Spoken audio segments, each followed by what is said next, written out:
English top news. Allahabad विश्वविद्यालय में भर्ती असिस्टेंट प्रोफेसर्स की सीधे इंटरव्यू से भर्ती, लिखित परीक्षा लेने का फैसला पलटा। शिक्षकों के 595 और गैर शैक्षणिक के 632 पद भी जल्द भरे जाएंगे। इलाहाबाद विश्वविद्यालय ओक में सीधे इंटरव्यू के जरिए ही असिस्टेंट प्रोफेसर के पदों पर भर्ती होगी। विश्वविद्यालय की कार्य परिषद ने मंगलवार को एकेडमिक काउंसिल के फैसले को पलट दिया। इसके मुताबिक असिस्टेंट प्रोफेसर के पदों पर भर्ती के लिए कोई लिखित परीक्षा नहीं होगी। कार्य परिषद ने इसी के साथ रिक्त पड़े 595 शिक्षकों के पदों पर भर्ती की मंजूरी भी दे दी। इनमें 357 असिस्टेंट प्रोफेसर, 168 एसोसिएट प्रोफेसर और 78 प्रोफेसर के पदों पर भर्ती होनी है। जल्द ही इसके लिए विज्ञापन जारी होगा। NK Singh Institute of Economic Growth के अध्यक्ष बने। पूर्व प्रधानमंत्री डॉक्टर मनमोहन सिंह की जगह लेंगे। 15वें वित्त आयोग के अध्यक्ष एनके सिंह को institute of Economic growth (IEG) का अध्यक्ष बनाया गया है। वो पूर्व प्रधानमंत्री डॉक्टर मनमोहन सिंह की जगह लेंगे, जो इस पद से रिटायर्ड हो चुके हैं। जम्मू कश्मीर के राजौरी में आतंकियों और सुरक्षा बलों के बीच एनकाउंटर, जेसीओ शहीद। जम्मू कश्मीर के राजौरी जिले के थाना मंडी इलाके में आतंकियों और सुरक्षा बलों के बीच एनकाउंटर हुआ। इसमें राष्ट्रीय राइफल के एक जूनियर कमीशन्ड अधिकारी, जेसीओ, शहीद हो गए। गोली लगने के तुरंत बाद उन्हें नजदीकी मेडिकल फैसिलिटी में भर्ती कराया गया, जहां उन्होंने दम तोड़ दिया। इसी इलाके में 6 अगस्त को पुलिस ने 2 आतंकियों को मार गिराया था। इस्लामिक स्टेट से जुड़ने गई केरल की महिला अफगानिस्तान में फंसी, देश वापसी के लिए मां ने लगाई सरकार से गुहार। मेरी बेटी को तालिबान से बचा लो। इस्लामिक स्टेट से जुड़ने गई केरल की महिला अफगानिस्तान में फंसी, देश वापसी के लिए मां ने लगाई सरकार से गुहार। नई दिल्ली 2 मिनट पहले केरल से भागकर आईसिस से जुड़ने गई एक महिला अफगानिस्तान में फंस गई है।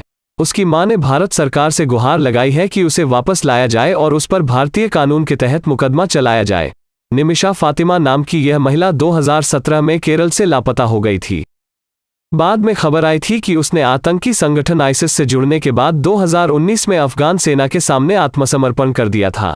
काबुल पर अफगानिस्तान के कब्जा करने और जेल से सैकड़ों कैदियों को रिहा करने के 2 दिन बाद निमिषा की मां बिंदु संपत ने सरकार से यह अपील की है। निमिषा फातिमा काबुल की जेल में सजा काट रही थी। कैदियों को रिहा करने के बाद वो कहां गई, इसकी कोई खबर नहीं है। उत्तराखंड में बंद होने की कगार पर है 30% एएनएम सेंटर। उत्तराखंड में एएनएम की कमी के चलते लगभग 30% एएनएम सेंटरों पर ताले लगने की नौबत आ गई है। स्थिति ये है कि एक एएनएम 3 से 4 केंद्रों का काम संभालने को मजबूर है। एक एएनएम पर 20 से 30 हजार तक की आबादी के टीकाकरण की जिम्मेदारी है। ऐसे में एक गांव का सेंटर बंद कर दूसरे गांव के सेंटर पर टीकाकरण हो रहा है। इससे महिलाओं व बच्चों का टीकाकरण प्रभावित हो रहा है। उत्तराखंड में अतिथि शिक्षकों की जाने लगी नौकरी। अटल उत्कृष्ट स्कूलों में स्थायी शिक्षकों की नियुक्ति के साथ ही शिक्षा विभाग ने अतिथि शिक्षकों को नौकरी से हटाना शुरू कर दिया। 189 अटल स्कूलों में करीब 400 शिक्षकों की नौकरी खतरे में पड़ चुकी है। अतिथि शिक्षक संघ के प्रदेश महामंत्री दौलत जगूड़ी ने कहा कि पिछले दिनों कैबिनेट मीटिंग में निर्णय किया गया था कि अतिथि शिक्षक के पद सुरक्षित रखे जाएंगे, लेकिन अब अटल उत्कृष्ट स्कूलों में तैनातियों की वजह से अतिथि शिक्षकों को हटाया जा रहा है। रक्षाबंधन, सीएम पुष्कर सिंह धामी का बहनों को तोहफा, रोडवेज बसों में मुफ्त सफर की सुविधा। रक्षाबंधन के दिन अपने भाई की कलाई पर राखी बांधने जा रही बहनों को रोडवेज की बसों में टिकट नहीं लेना पड़ेगा। उत्तराखंड सरकार ने इस साल भी बहनों को मुफ्त सफर करने की छूट दे दी। सीएम पुष्कर सिंह धामी की हामी के बाद बुधवार को परिवहन सचिव रंजीत कुमार सिंह ने इसके आदेश दिए। उन्होंने एमडी को इस बाबत कार्यवाही करने के आदेश दिए हैं। मालूम हो कि रक्षाबंधन 22 अगस्त को है। यह सुविधा रोडवेज की प्रदेश के भीतर चलने वाली साधारण बसों में ही मान्य होगी।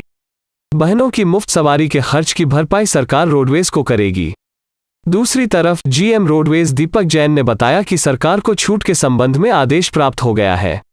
रक्षाबंधन के दिन के लिए सभी डिपो को भी निर्देश जारी किए जा रहे हैं। मौसम अपडेट। उत्तराखंड में 19 से 4 दिन जमकर बरसेंगे मेघा, दून सहित इन जिलों के लिए भारी बारिश का ऑरेंज अलर्ट। मौसम विभाग ने उत्तराखंड के अधिकांश जिलों में 19 से 22 तक भारी बारिश की चेतावनी जारी की है। 19 और 20 को ऑरेंज अलर्ट है तो 21 और 22 को येलो अलर्ट रहेगा। मौसम विभाग के पूर्वानुमान के अनुसार 19 को कुमाऊं मंडल के पर्वतीय क्षेत्र व उससे लगे गढ़वाल मंडल के जिलों में कहीं कहीं तीव्र बौछार के साथ भारी से बहुत भारी बारिश होने की संभावना है। हरिद्वार व उधम सिंह नगर को छोड़कर बाकी सभी जिलों में भारी से बहुत भारी बारिश हो सकती है। 20 को राज्य के पर्वतीय क्षेत्र में कहीं कहीं तीव्र बौछार के साथ ही भारी से बहुत भारी बारिश होने की संभावना है। पर्वतीय क्षेत्रों में इस दौरान आकाशीय बिजली भी गिर सकती है। 21 व 22 को नैनीताल, देहरादून, पौड़ी, पिथौरागढ़ में कहीं कहीं तीव्र बौछार व भारी बारिश का येलो अलर्ट रहेगा। मौसम निदेशक बिक्रम सिंह के अनुसार 22 के बाद बारिश में मामूली वृद्धि आ सकती है। उत्तराखंड में कोरोना की रफ्तार पड़ी धीमी, 16 पॉजिटिव और 1 संक्रमित की मौत। उत्तराखंड में बुधवार को कोरोना के 16 नए मरीज मिले और 1 संक्रमित की मौत हो गई। इसके साथ ही राज्य में कोरोना के कुल मरीजों की संख्या 3,42,668 हो गई है। अभी तक राज्य में कुल 3,28,000 मरीज ठीक हो चुके हैं। बुधवार को 29 और मरीज ठीक हुए। इसके साथ ही एक्टिव मरीजों की संख्या राज्य में घटकर 331 रह गई है। वीडियो अच्छी लगी तो वीडियो को लाइक करें और चैनल को सब्सक्राइब कर दीजिए।